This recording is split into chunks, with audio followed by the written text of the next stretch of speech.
मेरी नैतिक जिम्मेदारी है। ये चुनाव है, चुनाव 5 साल में विधानसभा के और 5 साल में लोकसभा का अवसर आता है, लेकिन गाजियाबाद के साथियों के लिए अच्छा है कि उनके पास ये अवसर 2 साल के बाद ही आ गया, वरना वो तो 5 साल बाद 27 में ही अपने वोट का प्रयोग करते। मैं पिछली बार भी जब पार्षदी का चुनाव था तो यहाँ आया था, यही पार्क था। आप तमाम लोगों ने मेरा स्वागत किया था, आशीर्वाद भी दिया, लेकिन वो आशीर्वाद पर्याप्त नहीं था। वो आशीर्वाद अगर पर्याप्त होता तो यहाँ पार्षद हमारा जीतता, और जब पार्षद हमारा जीतता तो मैं आपको बताता कि किस तरह से एक पार्षद के सहारे हम जो हैं इस क्षेत्र में काम करा के दिखाते, इस क्षेत्र की तस्वीर बदल के दिखाते। लेकिन जो कमी पिछली बार रह गई थी, ये आप समझिए कि आपको इस बार उसको पूरा करना। इसलिए मैं आपसे अपील करने के लिए आया हूं कि बाबा साहब अम्बेडकर ने अपने 4-4 बच्चों की कुर्बानी देकर हमें वोट हथियार के रूप में दिया है।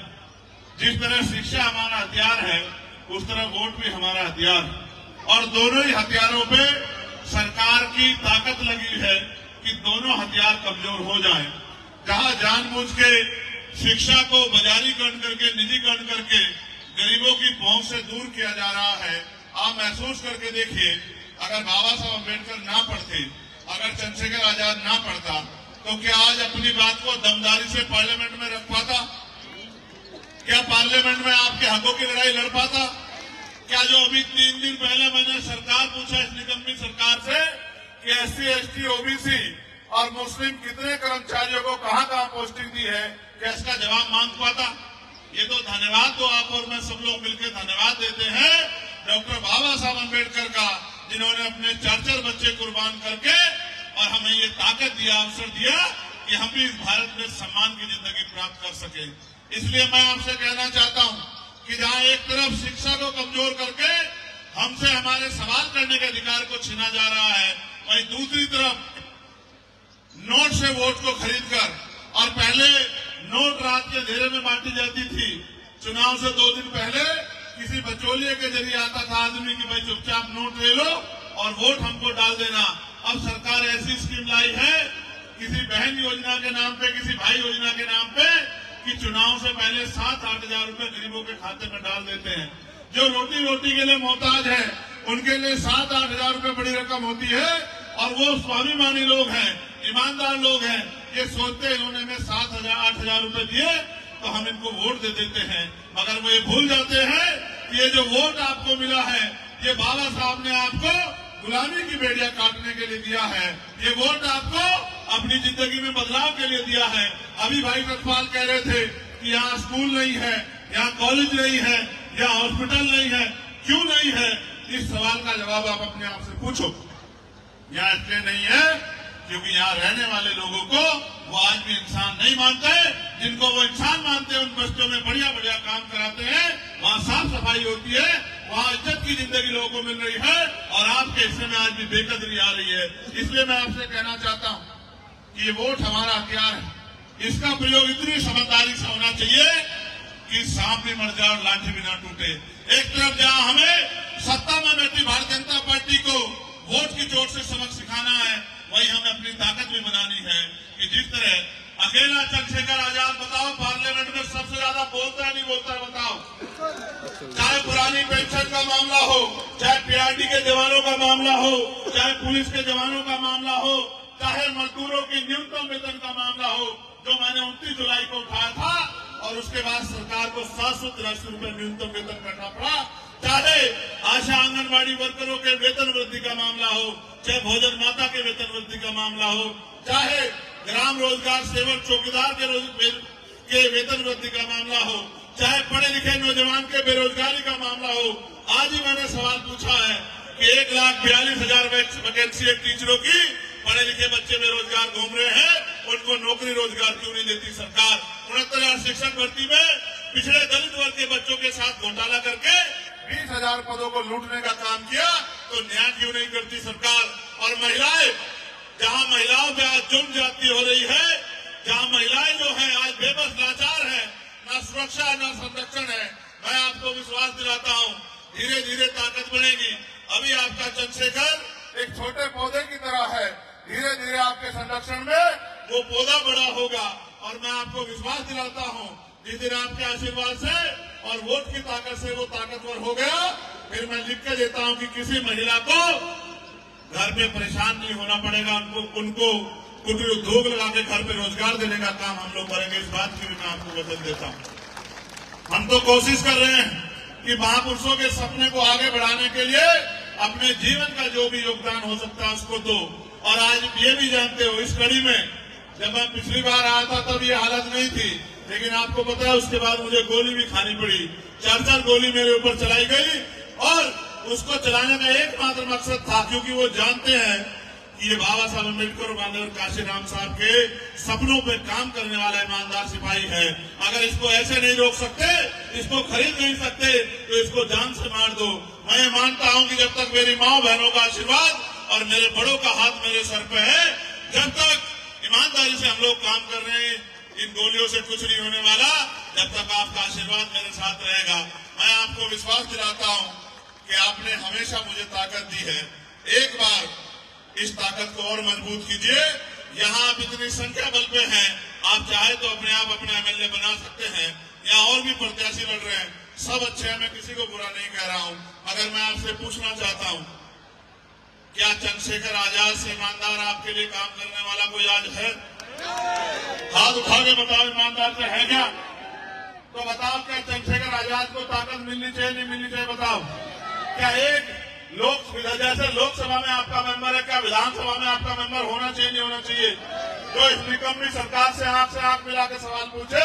और मुझे बड़ी खुशी है कि पार्टी ने भाई सतपाल जी को यहाँ मौका दिया है कि पिछड़े वर्ग के लोग, दलित समाज के लोग और मुस्लिम समाज के लोग भाईचारा बना के अपनी समस्याओं का हल निकालने के लिए और अपने बच्चों के जो भविष्य का जो है कि कामना करने के लिए, परिवर्तन के लिए इस बार जो है मिलजुल के भाईचारा बना के वोट की शक्ति का प्रयोग करेंगे। आज ज्यादा कुछ नहीं कहता, आपका आशीर्वाद मुझे हमेशा मिलता रहा।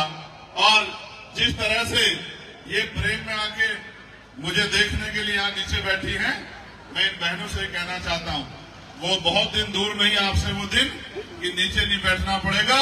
इतनी ताकत अर्जित करेंगे कि महलों से बेहतर कुर्सी हमारी बहनों माओ के लिए लगा करेंगे। इस बात का भी मैं आपको विश्वास दिलाता हूँ।